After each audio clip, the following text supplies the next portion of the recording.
Hey, Steve Stine here, and today we're going to be looking at Holy Spirit by Francesca Battistelli. I think that's how you say your last name. I had a number of requests for this, and again, this is a song that I've done in church a number of times, and some of these songs are just really fun to play. So what we're going to be doing here is we're going to be looking at there's about 3 different parts that we really need to look at here, and then we'll talk a little bit about this picking pattern as well. But let's start off by just talking about the chords. So when you play the verses, you're just going to be moving back and forth between D,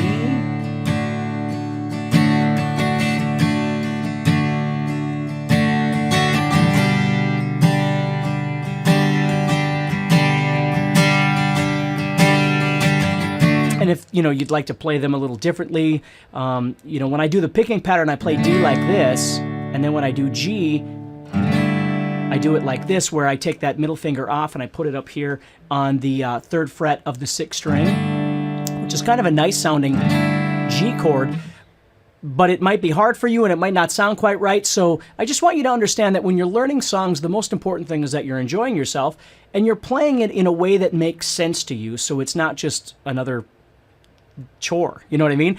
So there's lots of different things you could do. You could play it like this, then just go to G, or you could do it the other way that I just did. You could go D,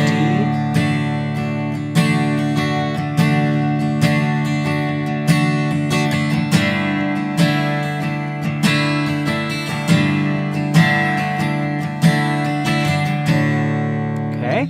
Now when you get to the chorus, you're going to be doing that same thing, but you're going to start adding in an E minor. So you're going to go D, then to G, and then E minor.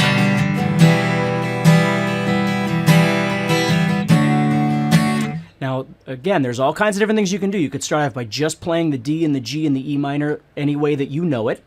Other things that I like to do is I'll play my D this way, and then I'll go to G. A 4-finger G is generally what I use, but you can use anything. And then when I go to E minor, I go to E minor like this. So I'll leave these 2 here and play my E minor up here like this, which we call an E minor 7 chord.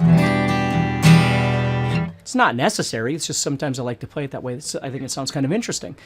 So that's all you have to do for the choruses. Now you're going to get to a part quite a ways into the song where it completely changes and it kind of breaks down. So we're going to hit a D and we're just going to let that ring out. And then she's going to be singing, and there's background vocals, all kinds of things. And then we're going to start doing this part, this.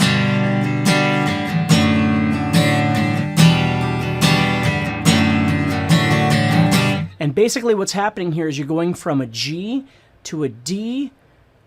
Now, if you know it, it's a D with an F sharp in the bass, and then you're going to an E minor and then back to that D. If you know how to put an F sharp in the bass, you'd be doing that. So think of it this way. You're going G, D, E minor, D. So at the simplest level, you're going G, D, E minor, D. Okay? Bump it up a little bit, you could start doing something like this. You could play G, but then make your D and put your thumb over here for the F sharp, and then you strum all 6 strings, and then E minor, and then back to that D F sharp, which is a D with F sharp. So you're going.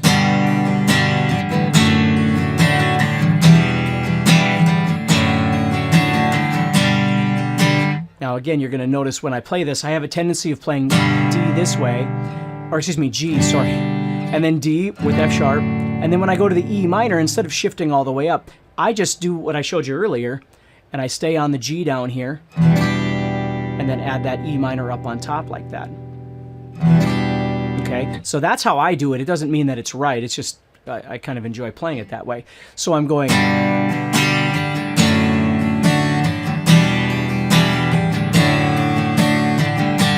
And when you come out of that, you're just going to hold on G.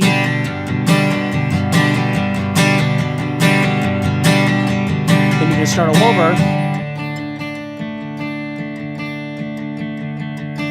Back on the kind of the intro at the end again, except you're doing the chorus.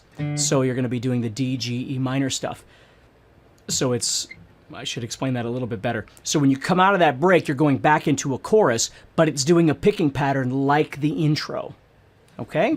So let's talk about that picking pattern just a little bit to kind of get you going on it. And again, it doesn't need to be perfect by any means. But what I do is I'm playing a D chord, and I don't need the first string at all. I'm just playing the fourth, third, and second strings, and I'm going. So I'm going 4, 3, 4, 2. And then I'm going 3, 4, 2, 3, 4, 2. So I'm going.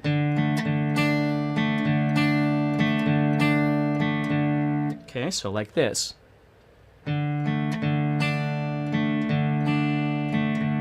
And let me play you just a little bit of the beginning of this so you can hear what this sounds like.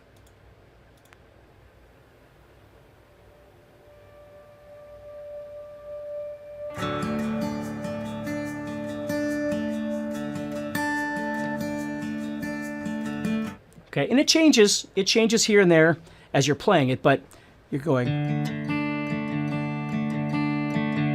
And that's a nice place to put a little pause too if you need it.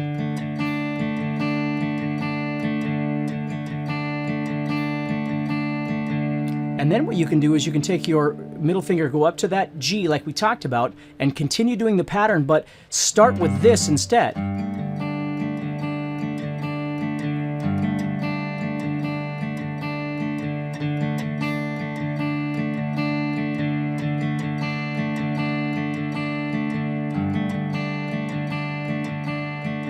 Okay?